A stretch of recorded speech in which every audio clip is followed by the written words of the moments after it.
الحمد لله نحمده ونستعينه ونستغفره ونؤمن به ونتوكل عليه ونعوذ بالله من شرور أنفسنا ومن سيئات أعمالنا من يهده الله فلا مضل له ومن يضلله فلا هادي له ونشهد أن لا إله إلا الله وحده لا شريك له ونشهد أن سيدنا وسندنا وحبيبنا ومولانا محمدا عبده ورسوله صلى الله تعالى عليه وعلى آله وأصحابه وبارك وسلم تسليما كثيرا كثيرا أما بعد قال الله تبارك وتعالى فأعوذ بالله من الشيطان الرجيم بسم الله الرحمن الرحيم وَإِن مِّنْ أُمَّةٍ إِلَّا خَلَا فِيهَا نَذِيرٌ وقال تعالى وَوَجَدَكَ ضَالًّا فَهَدَى وَوَجَدَكَ عَائِلًا فَأَغْنَى فَأَمَّا الْيَتِيمَ فَلَا تَقْهَرْ وَأَمَّا السَّائِلَ فَلَا تَنْهَرْ وَأَمَّا بِنِعْمَةِ رَبِّكَ فَحَدِّثْ صدق اللہ العظیم۔ قابل احترام میرے بزرگوں، بھائیوں اور عزیز دوستوں،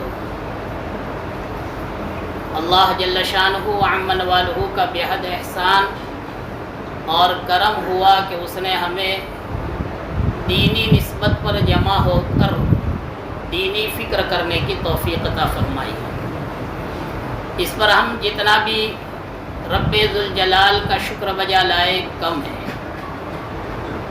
اور الحمدللہ ثم الحمدللہ تقریباً 1 صدی سے مسلسل ہمارے پیچھے کوئی نہ کوئی محنت کرنے والا رہا ہے۔ اللہ ان تمام حضرات کو، چاہے بحیثیت فرد کے انہوں نے کام کیا ہو یا بحیثیت جماعت کے انہوں نے کام کیا ہو، جس شعبے کی حیثیت سے بھی انہوں نے کام کیا ہو، اللہ رب العزت سے درخواست ہے، التجا ہے کہ رب ذوالجلال زمین و آسمان کا خالق و مالک ان تمام حضرات کو اپنی شایع نشان بہترین بدلہ عطا فرمائے۔ میرے بھائیوں، دین بغیر محنت کے وجود میں نہیں آتا ہے۔ اس کے پیچھے نہ جانے کتنے لوگوں کے آنسو بہتے ہیں، کتنے لوگوں کے آرام قربان ہوتے ہیں، کتنے لوگوں کی صلاحیتیں اس کے پیچھے لگتی ہے، تب جا کر دین انسانوں میں وجود میں آتا ہے۔ سب سے پہلے میں اس وقت بمبئی سے آئے ہوئے حضرات کا تہہ دل سے شکریہ ادا کرتا ہوں۔ میں صرف اپنی ہی طرف سے نہیں، گاؤں میں رہنے والے تمام حضرات کی جانب سے، کہ یہ حضرات اپنے چھٹیوں کے اوقات کو بجائے یہ کہ اپنے بچوں کو لے کر کہیں تفریح کے لیے جاتے، دین کی نسبت پر قربانی دے کر اپنے حب الوطنی کا مظاہرہ کیا ہے۔ میں آپ حضرات کو کیا دے سکتا ہوں؟ گاؤں کے احباب آپ حضرات کو کیا دے سکتے ہیں؟ اللہ ہی اپنی شایع نشان دنیا اور آخرت میں سرخروئی عطا فرمائے، یہی ہماری دل سے دعا ہے۔ اور یہ کوئی نئی تاریخ آپ نے رقم نہیں فرمائی، شروع دین سے تقریباً ہمارے گاؤں کے لوگ جو بمبئی منتقل ہوئے ہیں، یہ 200 سال قریب ہونے آئے۔ 2035 میں 200 سال مکمل ہو جائیں گے۔ 200 سال سے مسلسل الحمدللہ ثم الحمدللہ ہمارے بمبئی کے حضرات نے وہاں جا کر جب وسیع حلقے میں رہ کر انہوں نے وسیع ذہن بنایا، اور بالخصوص بمبئی میں جامع مسجد کے خطیب حضرت مولانا عبد المنعیم صاحب سے رابطہ ہوا، تو آہستہ آہستہ دینی سوجھ آنے لگی۔ اور یہی وجہ ہے کہ شہری آدمی کے ذہن کو اللہ وسیع رکھتے ہیں، وہ بات سنتا ہے اور سمجھ میں آئے تو جلد قبول بھی کرتا ہے، وہ ضد اور ہٹ درمی پر نہیں رہتا ہے۔ بالمقابل جو دیہات میں رہتے ہیں، جنگل میں رہتے ہیں، حدیث پاک ہے من سکن البادیۃ جفا، جو جتنا شہری ماحول سے دور رہتا ہے دل اس کا سخت ہوتا ہے، قساوت قلبی کا وہ شکار ہوتا ہے۔ اللہ رب العزت نے ہمارے گاؤں کے بوڑھوں سے دین کا کام لینا تھا، اس لیے سب سے پہلے بمبئی پہنچایا، اور یہی وجہ بنی کہ جب ذہنی وسعت آئی اور یہاں پر پالنپور شہر میں حضرت مولانا محمد نذیر صاحب نور اللہ مرقدہ فارغ ہو کر یہاں تشریف لائے اور محنت شروع فرمائی اور دین کی دعوت صحیح دینے لگے، تو سب سے پہلے گٹھامن ہی کے لوگوں نے بات کو سنا ہی نہیں، سمجھا ہی نہیں، بلکہ قبول فرمایا، قبول کیا، اور حضرت مولانا محمد نذیر صاحب نور اللہ مرقدہ کے ساتھ وہ حالات پیش آئے ہیں کہ حضرت کی تاریخ جب پڑھتے ہیں تو رونگٹے کھڑے ہو جاتے ہیں اور نبی کریم صلی اللہ علیہ وسلم کی تاریخ یاد آ جاتی ہے۔ کیا آپ کے ساتھ سلوک نہیں کیا گیا؟ اور یہ سلوک صرف آپ کے ساتھ ہی نہیں، آپ کے متبعین، آپ کے پیروکار جو سب سے پہلے گٹھامن کے لوگ ہوئے، ان کو بھی ان حالات کا سامنا کرنا پڑا۔ مسجدوں سے نکالے گئے، مسجدوں سے مار کر نکالا گیا، بائیکاٹ کیا گیا۔ ہمارے گاؤں کے جو چند بوڑھے سب سے پہلے جنہوں نے ساتھ دیا، گاؤں کے ہی لوگ ان کے مخالف ہوئے، آہستہ آہستہ پورا گاؤں الحمدللہ سب سے پہلے موافق ہوا بالمقابل دوسرے دیہاتوں کے۔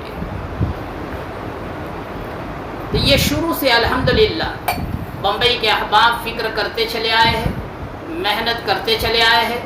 ابھی چند سالوں سے ہم لوگ خود حضرت مولانا حبیب اللہ صاحب ہمارے درمیان میں تذکرہ ہوتا تھا کہ کچھ عرصے سے مستقل طور پر جماعت کی شکل میں یہ ترتیب نہیں بن پا رہی ہے، جو پہلے مرحوم حیدر بھائی لکی اللہ تعالیٰ ان کو غریق رحمت فرمائے، ان کی قبر کو اللہ نور سے بھر دے، وہ چند ساتھیوں کو لے کر ماشاءاللہ فکر کے ساتھ یہاں آتے تھے اور گاؤں کی فکر کرتے تھے، اس کا فائدہ ہم خود محسوس کرتے تھے۔ اللہ کرے کہ یہ سلسلہ خیر پھر دوبارہ شروع ہو۔ اللہ ان حضرات کو جزائے خیر عطا فرمائے جو اس کے محرک ہے، اور استقامت عطا فرمائے اور اس کے دور رس اثرات مرتب فرمائے۔ رات کو حضرت مولانا محمد عمر صاحب پالنپوری نور اللہ مرقدہ کے صاحبزادہ محترم مولانا یوسف صاحب دامت برکاتہم فرما رہے تھے کہ مسجد میں بیٹھ کر یہ دو تین دن سے محنت ہو رہی ہے، یہ محنت ہماری رائے گاہ نہیں جائے گی، یہ بیکار نہیں جائے گی، اس کے اثرات دور دور تک پہنچیں گے۔ میں حضرت مولانا محمد عمر صاحب پالنپوری رحمۃ اللہ علیہ کی زبانی ہی مثال دے کر یہ بات کہنا چاہتا ہوں کہ حضرت مولانا فرماتے تھے کہ مسجد کے اندر بیٹھ کر اگر فکریں ہوتی ہے تو اس کے اثرات بستی کے ایک ایک گھر پر پہنچتے ہیں۔ اور مثال دیتے تھے حضرت مولانا کہ ایک حوض پانی سے بھرا ہوا ہے، ایک طرف بیٹھ کر ایک کنارے پر اگر کوئی ایک ڈول پانی حوض کے اندر ڈالے گا تو صرف اسی جگہ کا پانی نہیں بڑھتا ہے، بلکہ پورے حوض کی سطح بلند ہوتی ہے اور اوپر آتی ہے۔ وہ پانی کا اثر صرف اسی جگہ پر نہیں پہنچتا ہے بلکہ پورا حوض متاثر ہوتا ہے، اور اگر ایک جگہ سے پانی کا ڈول نکالا جائے تو صرف اسی جگہ کا پانی کم نہیں ہوتا ہے بلکہ پورے حوض کا پانی متاثر ہوتا ہے اور اس کی سطح نیچے جاتی ہے۔ کوئی نیکی کرتا ہے، فکرے کرتا ہے ایک جگہ پر بیٹھ کر، تو اس کے نیک اثرات بھی الحمدللہ ثم الحمدللہ کسی حوض کی مانی گاؤں کے ایک ایک گھر کے اندر منتقل ہوتے ہیں۔ آپ لوگوں کی محنتیں ضائع نہیں جائے گی۔ آپ حضرات کے ساتھ گاؤں کے جن احباب نے 3 دن کے لیے اپنا بستر یہاں پر ڈال دیا کہ ہم آنے والے ساتھیوں کی رہبری کریں گے، آنے والے ساتھیوں کی ہم خدمت کریں گے، اللہ ان کی خدمات کو قبول فرمائے اور اللہ ان کے نسلوں میں دین کے داعیوں کو جنم عطا فرمائے۔ اللہ اس محنتیں ہر ساتھی کو کرنے کی توفیق عطا فرمائے، بڑھ چڑھ کر یہ کام کرنے کا جذبہ اللہ تعالیٰ ہر فرد امت کے اندر پیدا فرمائے۔ اصل بات تو ہمارے محترم مفتی سعید صاحب انشاءاللہ فرمائیں گے. میں نے تو درخواست بھی کی تھی، لیکن جیسے حضرت مولانا حبیب اللہ صاحب نے فرمایا مشورے میں ہی طے ہوا، اور فرمایا کہ تمہیں بھی بات کرنا طے کیا گیا ہے اور مفتی صاحب بھی بات کریں گے. ہمارے اسلاف کا معمول رہا ہے. حضرت قاری صدیق احمد صاحب باندھوی نور اللہ مرقدہ جو قریب زمانے میں بزرگ گزرے، 20 سال پہلے انتقال ہوا، جن کو جنید وقت کہا جاتا تھا. اس زمانے کے جنید بغدادی عجیب و غریب قسم کے یہ بزرگ تھے. حضرت قاری صدیق احمد صاحب باندھوی رحمۃ اللہ علیہ نے بمبئی ہی کے اندر ایک جلسے میں خطاب کرتے ہوئے یہ بات فرمائی تھی کہ ہمارے اسلاف کا اور بزرگوں کا یہ طریقہ رہا ہے کہ اگر باہر سے کوئی ساتھی آتا تو بات کرنے کا اس کو موقع دیا جاتا، اور پھر بالخصوص اس کو اللہ رب العزت نے اپنی بارگاہ عزتی سے قوت بیانی کی صلاحیت عطا فرمائی ہو، علم و عمل سے آراستہ کیا ہو، ایک صالحیت اور صلاحیت عطا فرمائی ہو، تو پھر ان کو تو ضرور موقع دینا چاہیے، ان کی باتیں سننی چاہیے، ان کی باتوں کو دل کے کانوں سے سن کر ہمیں عمل کرنا چاہیے. پھر حضرت قاری صدیق احمد صاحب باندھوی نور اللہ مرقدہ نے بمبئی ہی میں یہ فرمایا کہ اے لوگوں، کب سے مجھ سے پہلے تم کئی علماء کے بیانات سن چکے ہو. عمل کرنے والے کے لیے، زندگی بدلنے والے کے لیے قرآن کریم کی ایک آیت، ایک حدیث پاک یا کسی بزرگ کی ایک نصیحت ہی کافی ہو جاتی ہے. دریا بہانے کی ضرورت نہیں ہے.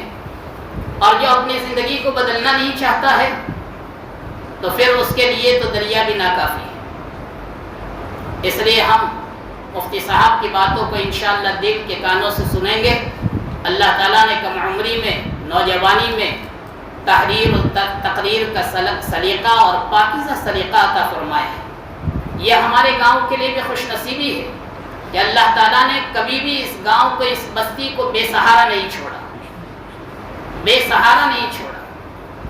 چاہے کمیاب ہی علماء ہو، لیکن اللہ تعالیٰ نے جو پیدا کیے ہیں اکثر و بیشتر اللہ تعالیٰ نے ان کو ذہانت و ذکاوت اور فکر سے اللہ تعالیٰ نے مالا مال کیا ہے. یہی ہمارے گاؤں میں جب ہاسپٹل کا افتتاح تھا تو اس موقع پر کاکوسی مدرسے کے محتمیم حضرت مولانا یاسین صاحب دامت برکاتہم نے فرمایا تھا، جو 40 سال سے مدرسے کے محتمیم ہے اور انتظام چلا رہا ہے. حضرت مولانا نے فرمایا تھا میرا 40 سالہ تجربہ ہے، جو طلبہ میرے پاس آئے گٹھامن کے یا جن لوگوں سے میرا واسطہ پڑا، اللہ تعالیٰ نے یہاں کے لوگوں کو عجیب صفات دی ہے اور ذہانت بھی عجیب عطا فرمائی ہے. ایک ایک کے پاس قائدانہ صفت ہے، ایک ایک کے پاس قائدانہ صفت ہے جو اپنی صلاحیتوں کو بروئے کار لاتا ہے. اللہ ان سے کام لیتا ہے اور ان کی صلاحیتیں نکھر کر امت کو فائدہ پہنچاتی ہے. اور جو گمنام ہو کر زندگی گزارنا چاہتے ہیں، گوشہ اختیار کر لیتے ہیں، تو ان کی صلاحیت سے نہ ان کی ذات کو فائدہ پہنچتا ہے نہ امت کو فائدہ پہنچ پاتا ہے. حضرت مولانا احمد صاحب لاٹ دامت برکاتہم اکثر و بیشتر ایک حدیث پڑھتے ہیں، الناس معادن کمعادن الذهب والفضہ. لوگ کانے ہیں، جیسے سونے چاندی کی قیمتی کانے ہوتی ہے، ایسے کانے ہیں. صحابہ کرام جن کو اونٹ چراتے بھی نہیں آتا تھا، لیکن ان کی صلاحیتیں جب نکھر کر نبی کریم صلی اللہ علیہ وسلم کی صحبت کی برکت سے باہر آئی ہے تو قیصر و کسریٰ بھی تھراتے تھے. اور یہاں ہندوستان کے اندر 1937 کے اندر ہریجن نامی اخبار نکلتا تھا، اس میں گاندھی نے خود لکھا کہ کسی کو حکومت چلانا اگر سیکھنا ہو تو ابوبکر اور عمر سے سیکھو. کس نے یہ صلاحیت پیدا کی؟ یہ صلاحیتیں دبی ہوئی تھی دین کی برکت سے، قرآن و حدیث کی برکت سے. جب اللہ کے رسول صلی اللہ علیہ وسلم کی باتوں پر عمل کرنا شروع کیا ہے تو یہ صحابہ کرام کی ایسی صلاحیتیں دنیا کے سامنے ظاہر ہوئی کہ دشمنان اسلام اعتراف کیے بغیر نہیں رہتے. میرے بھائیوں اور بزرگوں، ہمارے گاؤں کے متعلق جیسے میلوں دور رہ کر بمبئی کے احباب آج تک الحمدللہ جہاں گاؤں کے لوگ فکر کرتے ہیں گاؤں کے اندر رہنے والوں کے لیے دینی اور دنیاوی ترقی کی، وہاں الحمدللہ ثم الحمدللہ آج تک بمبئی کے رہنے والے حضرات کو بھی میں فراموش نہیں کر سکتا ہوں۔ رہتے ہیں بمبئی میں، خرچے منہ پھاڑ کر ہے، لیکن اس کے باوجود بھی الحمدللہ جتنے اپنے بچوں کی فکر کرتے ہیں اتنی ہی یہاں کے پڑھنے والے مکتب کے بچوں کی فکر کر کے یہ الحمدللہ ثم الحمدللہ ہر رمضان میں یہ ادھرانا دیتے ہیں اور اپنا فریضہ سمجھتے ہیں، باتیں تو تلاش کرتے ہیں، مجھے یہ ادا کرنا ہے، اپنا فرض منصبی خیال کرتے ہیں۔ اس بات کو لے کر میں آپ حضرات کو ایک توجہ دلاؤں، حضرت مولانا عبد الرحمن صاحب کاکوسی دامت برکاتہم اکثر و بیشتر بیان میں کہتے تھے، اے لوگوں اپنے مال کو صحیح جگہوں پر خرچ کرو، تمہیں معلوم نہیں ہے کہ تمہارا 1 روپیہ اگر صحیح جگہ پر استعمال ہو گیا، ہو سکتا ہے کہ وہی 1 روپیہ تمہارے لیے جنت الفردوس کا ذریعہ بن جائے۔ جس وقت حضرت مولانا محمد عمر پالن پوری رحمۃ اللہ علیہ گٹھامن کے مدرسے میں پڑھتے ہوں گے، چھوٹے سے بچے ہوں گے، کسے معلوم کہ یہ لسان التبلیغ بنیں گے، کسے معلوم کہ یہ افریقہ کے جنگلوں میں دین کی صدائیں بلند کریں گے، کسے معلوم تھا کہ یورپ کے اندر کنیساؤں میں جا کر یہ دین کی صداؤں کو بلند کریں گے؟ کسی کو معلوم نہیں تھا۔ کسی کی پیشانی پر بچپن میں لکھا ہوا نہیں ہوتا ہے کہ یہ آج کا بچہ کل کیا بنے گا۔ گٹھامن کے وہ بوڑھے جن کے گھروں میں اولاد نہیں ہوگی، اولاد کے بغیر ہوں گے، لیکن دوسروں کے بچوں کو اپنا بچہ سمجھ کر اس وقت میں مکتب کے اندر 1 پائی بھی اگر دی ہوگی، 1 پائی بھی اگر صرف کی ہوگی، حضرت مولانا محمد عمر صاحب نور اللہ مرقدہ کے پڑھانے والے استاد پر استعمال ہوئی ہوگی۔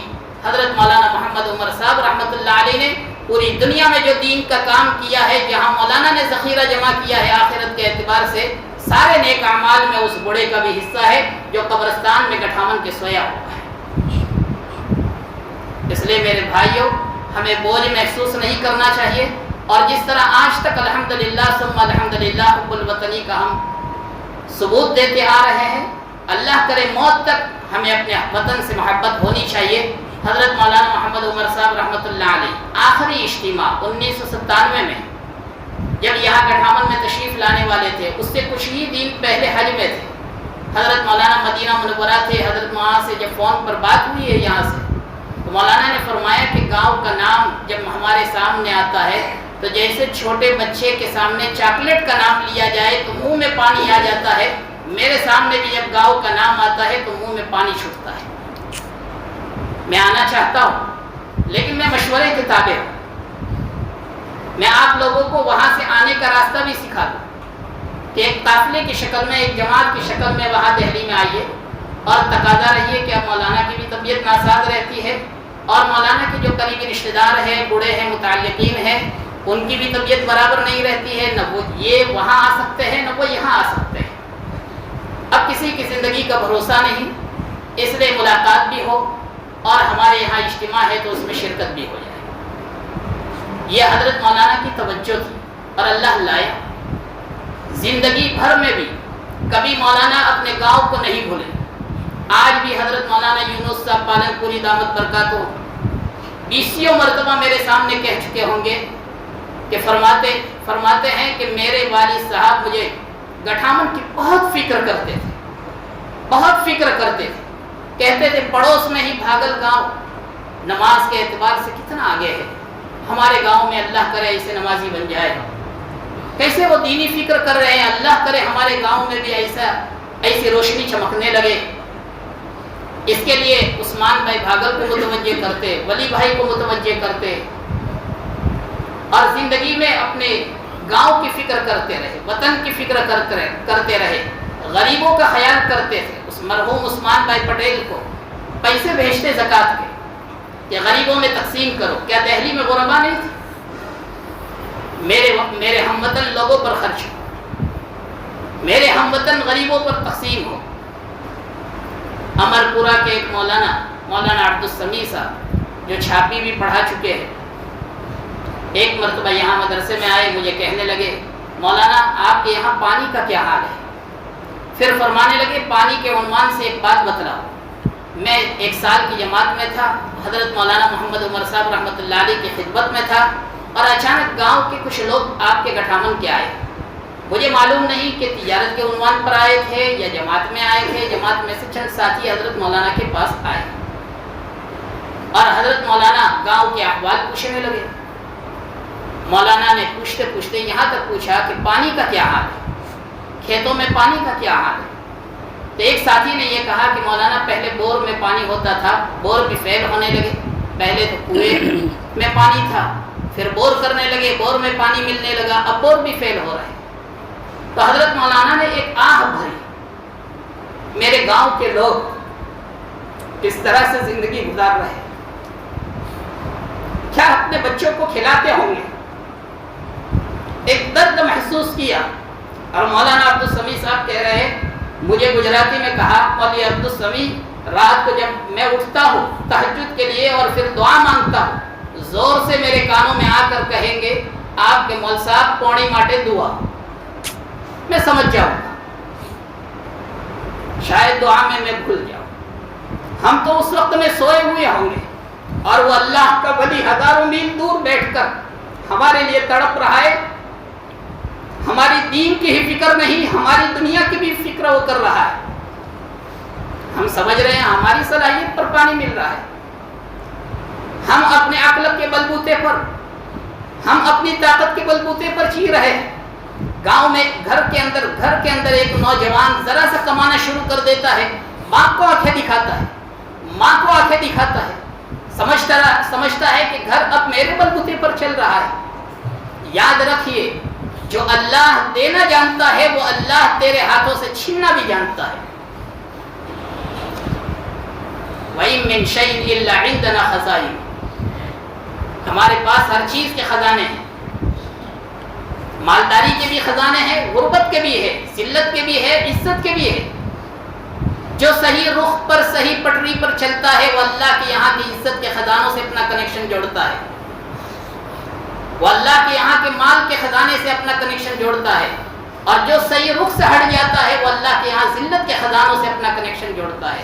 اور اللہ نہیں چاہتے ہیں کہ بندہ نافرمانی کر کے میرے عذاب کے خزانوں سے وہ اپنا کنیکشن جوڑے. میرے بھائی اور بزرگوں، صرف حضرت مولانا نے ہماری اپنی حیات کے اندر ہی، اپنی حیات اور زندگی ہی میں ہماری فکر نہیں کی. دنیا سے رخصت ہو جانے کے بعد بھی یہ اکابر کی روحیں متوجہ رہتی ہیں. دارالعلوم دیوبند میں ہم پڑھتے تھے، بخاری شریف کے سبق میں ہمارے استاد جب پڑھانے کے لیے آئے تو فرمایا، بچوں آج میں نے رات کو خواب دیکھا کہ حضرت ہمارے اکابر اور بڑے جو دنیا سے رخصت ہو گئے ہیں وہ سب آئے اور دارالحدیث میں بیٹھے، سبق پڑھایا اور اس کے بعد خوب دارالعلوم کے لیے دعا کی.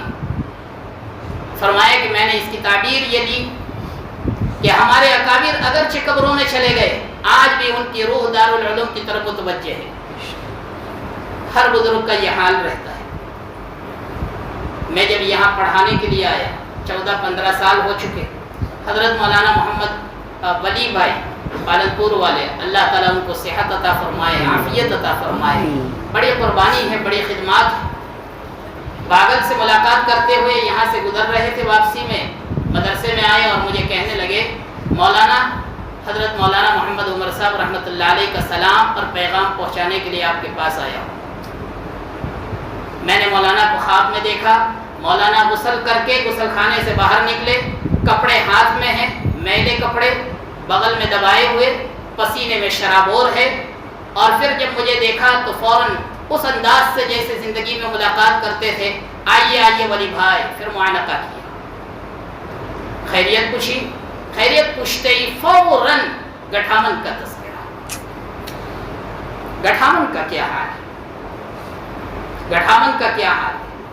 اور پھر میں نے تذکرہ کیا مولانا حبیب اللہ صاحب کا، اور دوسرے ساتھی بھی فکر کر رہے. میں نے آپ کا بھی تذکرہ کیا تو مولانا نے کہا، مولانا کو میرا جا کر سلام کہنا. بس سلام پہنچانے کے لیے اور یہ پیغام دینے کے لیے میں آیا. میرے بھائی اور بزرگوں، ہمارے اکابر قبروں میں چلے جاتے ہیں. اللہ کے رسول صلی اللہ علیہ وسلم ہم سے پردہ فرما گئے ہیں. آج بھی امت کی فکر ہے، آج بھی اس گئے گزرے دور کے اندر اللہ کے نبی صلی اللہ علیہ وسلم علماء کرام کے خواب میں آتے ہیں اور فرماتے ہیں میری امت کی داڑھی کی فکر کرو، میرے امت کی داڑھی کی فکر کرو۔ حضرت شیخ الحدیث مولانا زکریا صاحب نور اللہ مرقدہ اخیر عمر میں جب مہاجر مدنی بن چکے، برطانیہ گئے اور برطانیہ والوں سے کہا میں گھومنے کے لیے نہیں آیا ہوں، دنیا دیکھنے کے لیے نہیں آیا ہوں، دنیا آپ کو مبارک۔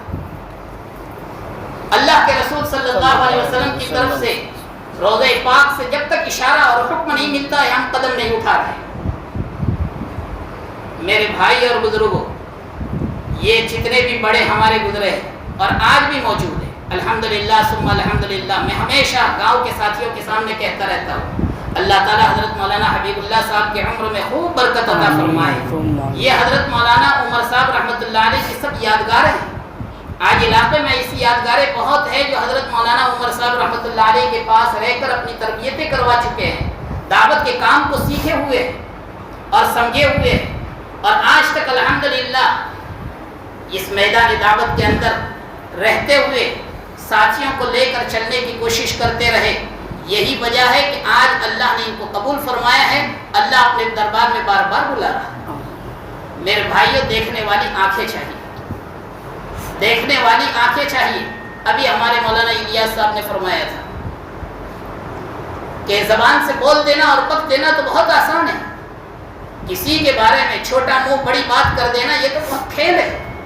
اعتراض کرنا، نقطے نکالنا، نقطہ چینی کرنا، تعان تشنی کرنا، یہ کافروں کا شیوا ہے جو آج مسلمانوں نے اپنا لیا ہے، اور وجہ یہ ہے کہ قرب قیامت، اور قرب قیامت کے بارے میں رسول اللہ صلی اللہ علیہ وسلم فرما چکے ہیں اعجاب کل ذی رأی رأیہ، ہر آدمی اپنی عقل پر نازا ہوگا، ہر آدمی اپنی عقل پر گھمنڈ کر رہا ہوگا، میں جو کہہ رہا ہوں وہ صحیح، میں سوچ رہا ہوں وہ صحیح، باقی گھر کے لوگ سب مینٹل۔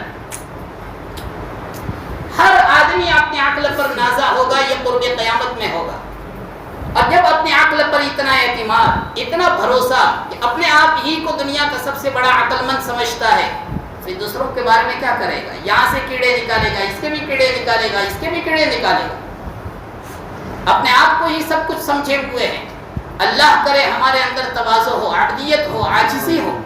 اللہ کا شکر ہے ہمارے گاؤں میں جہاں بہت سے صفات ہے، ایک صفت یہ بھی ہے، چاہے کتنا ہی بڑے صلاحیت کا مالک کیوں نہ ہو، اللہ نے کسی بھی اعتبار سے، چاہے مال کے اعتبار سے، چاہے علم و عمل کے اعتبار سے نوازا ہو، چاہے دعوت کے اعتبار سے بڑی قربانیاں دی ہو، الحمدللہ ثم الحمدللہ زمین پر آدمی بچھا رہتا ہے۔ اور یہی وجہ ہے کہ آج کا نوجوان جب بھی خدمت کا موقع آتا ہے، معلوم نہیں ہوتا کہ یہ امیر اور رئیس گھرانے کا بچہ ہے، کس خاندان کا بچہ ہے۔ محمود و ایاز ایک ہی صف پہ کھڑے نظر آتے ہیں۔ اللہ کرے کہ یہ صفت باقی رہے، نہ مالداری کا ہمیں گھمنڈ ہو، نہ علم کا گھمنڈ ہو، نہ دین کی قربانیاں دینے کا ہمارے اندر گھمنڈ ہو۔ جس دن یہ چیز آ جاتی ہے آدمی تباہ و برباد ہو جاتا ہے۔ میرے بھائی اور بزرگوں، ہمیں جو ایمان ملا ہے، بات بہت طویل ہو گئی جو مجھے اصل کہنا تھا۔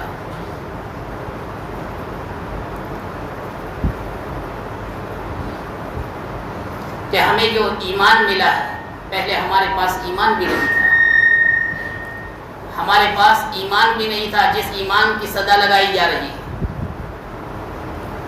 ہر اجتماع میں تقریباً حضرت جی نور اللہ مرقدہ آخری بیان جب ہوتا تھا حضرت مولانا محمد عمر صاحب رحمۃ اللہ علیہ کا، اس کے بعد دعا سے پہلے حضرت جی تشریف لاتے اور حضرت جی رحمۃ اللہ علیہ مختصر بات کرتے، لمبی بات نہیں ہوتی تھی۔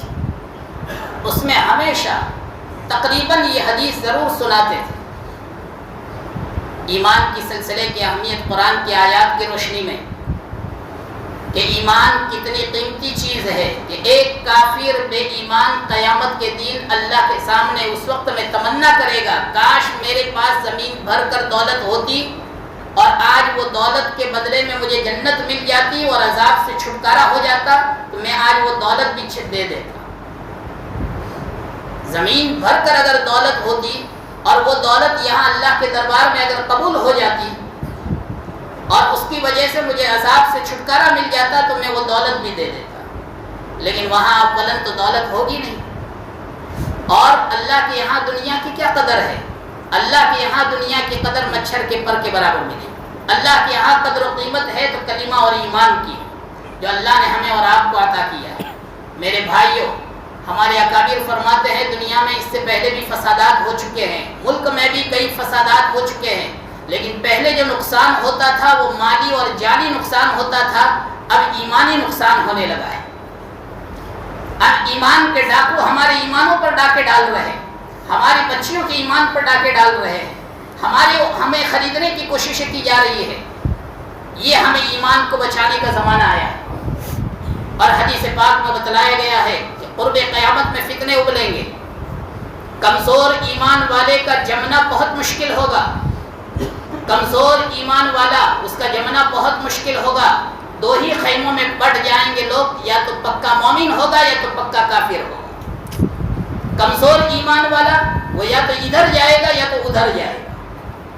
آج وہ امتحان شروع ہوا ہے، اس لیے 100 سال پہلے سے اللہ تعالیٰ نے اس امت پر رحم فرماتے ہوئے انتظام فرمایا، ایمان کی صدا، اپنے ایمان کی فکر کرو، اپنے ایمان کی فکر کرو۔ آج بھی میرے بھائیوں اگر ایمان کی فکر نہیں کی تو پھر دوبارہ ہم اسی رخ پر جا سکتے ہیں جیسے 700 سال پہلے تھے۔ 700 سال پہلے کفر ہی کفر تھا ہماری برادری میں، ایمان نام کی کوئی چیز نہیں تھی۔ ملک عراق سے بزرگ آئے ہیں، حضرت پیر کی کبیر الدین کفر شکن رحمۃ اللہ علیہ، اور اللہ تعالیٰ نے اس برادری کو ان کے ہاتھ پر اسلام سے مشرف فرمایا۔ اللہ نے کرامتیں عطا کی تھی ان کو۔ قافلہ جا رہا ہے ہندو کا، یہی برادری کا، کہا پوچھا کہاں جا رہے ہو؟ کہ کاشی جا رہے ہیں۔ ارے کاشی جا رہے ہو، وہاں کیا ملے گا؟ کہ زیارت کرنے کے لیے جا رہے ہیں، تیرتھ کرنے کے لیے جا رہے ہیں۔ ارے میں کاشی تم کو یہاں پر ہی دکھا دوں تو کہا دکھا دو، شرط یہ، حضرت نے فرمایا شرط یہ کہ اسلام میں داخل ہونا ہوگا۔ انہوں نے کہا ٹھیک ہے، چنانچہ دکھایا، کاشی سامنے نظر آئی، اور اس کے بعد پھر یہ اسلام میں داخل ہوئے۔ ہزاروں لوگوں کو اس طرح کرامت کے راستے سے حضرت کے ہاتھ پر اسلام میں لوگوں کو اللہ تعالیٰ نے داخل فرمایا۔ ایک جماعت جا رہی ہے، پوچھا قافلہ کہاں جا رہا ہے؟ کہا گنگا اور جمنا ندی کا درشن کرنے کے لیے۔ کہا ارے میں سامنے ہی دکھا دوں، شرط یہ کہ اسلام میں داخل ہو جاؤ۔ اللہ تعالیٰ نے کرامت کا ظہور فرمایا، لوگ اسلام میں داخل ہو گئے۔ جب اللہ لوگوں کو اسلام میں داخل کرنا چاہتے ہیں، اللہ کے نیک بندے اور ولیوں کے ہاتھوں پر ایسے کرامتوں کا ظہور فرماتے ہیں۔ اور جب اللہ کی صفت جلال کا ظہور ہوتا ہے، یہ تو صفت جمال کا ظہور ہوتا ہے، تو اللہ اسلام میں داخل کرنے کے اسباب پیدا فرماتے ہیں۔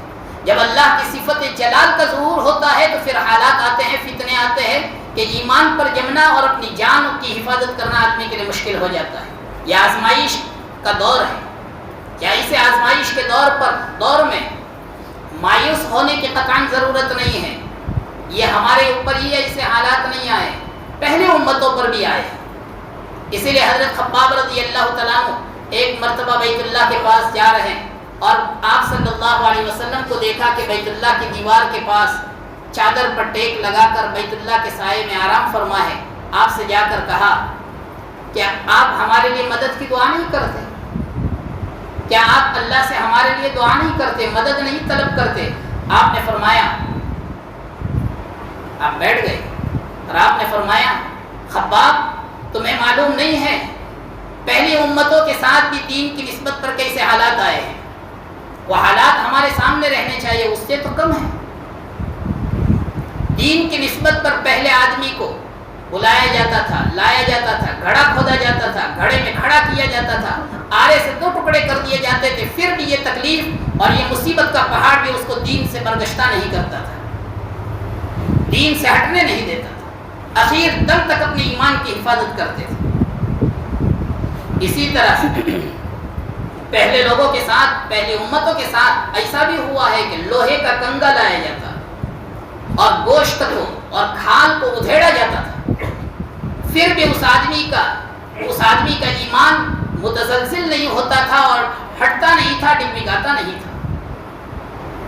پھر آپ نے تسلی دی، اے خباب صبر کر، حالات چھٹیں گے، حالات چھٹیں گے، حالات وقتی طور پر آتے ہیں۔ حق اور باطل کا مظاہرہ کرنا اللہ چاہتا ہے کہ حق غالب ہی رہتا ہے۔ وقتی طور پر حالات آتے ہیں اور حالات ہماری اصلاح اور تربیت کے لیے آتے ہیں، دین پر مضبوطی کے ساتھ اور جمانے کے لیے آتے ہیں۔ آپ نے فرمایا کہ تسلی حاصل کرو، آئندہ ایک وقت آئے گا کہ آدمی حضرموت صنعاء یمن سے حضرموت تک چلے گا اور کوئی دشمن چھیڑ نہیں سکے گا، سکون کے ساتھ جائے گا۔ صرف اس کے دل کے اندر خوف ہوگا تو اللہ کا خوف ہوگا یا تو بھیڑیے کا خوف ہوگا اپنی بکریوں کے بارے میں۔ میرے بھائی اور بزرگوں، اس لیے ہمیں اپنے ایمان کی حفاظت کی فکر کرنا ہے۔ کوئی گارنٹی نہیں ہے کہ ہم اپنے ایمان کو بچا کر لے جا سکیں۔ ہمارے استاد حضرت مولانا عبدالرحمن صاحب کاکوسی دامت برکات ہو، ایک مرتبہ شریف وقایہ کے سبق میں فرما رہے ہیں کہ ایک عامی آدمی غیر عالم حج کے اندر گیا، حج کے اندر ہر جگہ بس ایک ہی دعا مانگ رہا ہے، اللہ میرے ایمان کی حفاظت فرما، اللہ میرے ایمان کی حفاظت فرما۔ تو دوسرے لوگوں نے پوچھا کہ اور کوئی دعا تم مانگتے نہیں ہو، صرف یہی دعا مانگتے ہو، کیا وجہ ہے؟ انہوں نے کہا کہ ابھی 2 مہینے پہلے میرا بھائی ایک عالم تھا، پورے علاقے میں اس کے دین کا چرچا تھا، اس کے علم کا چرچا تھا، عمل کا چرچا تھا، اس کے علم کا طوطی بولتا تھا، اس کے زبان کا طوطی بولتا تھا، لیکن موت سے پہلے اس نے قرآن مجید منگوایا اور نعوذ باللہ قرآن پر ہاتھ رکھ کر اس نے کہا میں اس قرآن کو نہیں مانتا، مجھے بھی ڈر ہے، میں اسی کا بھائی ہوں۔ اس لیے میرے بھائیوں، مطمئن نہیں ہونا چاہیے، مطمئن نہیں ہونا چاہیے۔ آج ہم دیکھ رہے ہیں وہ بچیاں جو ہماری گودوں میں پلتی ہے، کبھی خیال تک نہیں ہوتا ہے کہ یہ کلمے سے ہاتھ دھو دے گی، آج ایمان سے مرتد ہو رہی ہے، ایمان سے مرتد ہو رہی ہے، اور کوئی یہ نہیں کہہ سکتا ہے کہ میرے گھر کا ماحول بہت اچھا ہے۔ کیا عوام، کیا خواص، کیا عامی آدمی، کیا عالم، کوئی یہ دعویٰ نہیں کر سکتا ہے کہ میرے گھر ایسا واقعہ نہیں ہو سکتا ہے۔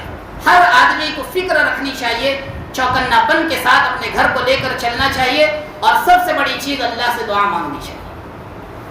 سب سے بڑی چیز اللہ سے دعا مانگنی چاہیے کہ اللہ میری عزت کی حفاظت فرما، اللہ میری اور میرے بچوں کے ایمان اور اعمال کی حفاظت فرما۔ اللہ تعالی ہمیں کہنے سننے سے زیادہ عمل کرنے کی توفیق عطا فرمائے۔ پھر سے آخر میں اللہ رب العزت سے دعا کرتا کہ اللہ تعالی بار بار ایسے مجمع ہمیں عطا فرمائے۔ آدمی سنتا ہے، سمجھتا ہے، اور جب سمجھتا ہے تو عمل کرتا ہے۔ جب سننے کے لیے ہی قریب نہیں ہوگا، سننے کے لیے ہی نہیں بیٹھے گا، تو قرآن و حدیث کی باتوں کو اور دین کی باتوں کو سمجھے گا کیا؟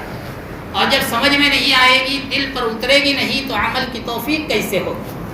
اللہ تعالی ہمیں عمل کی توفیق عطا فرمائے، بار بار قرآن و حدیث کی روشنی میں دین کی باتیں کہنے اور سننے کی توفیق عطا فرمائے۔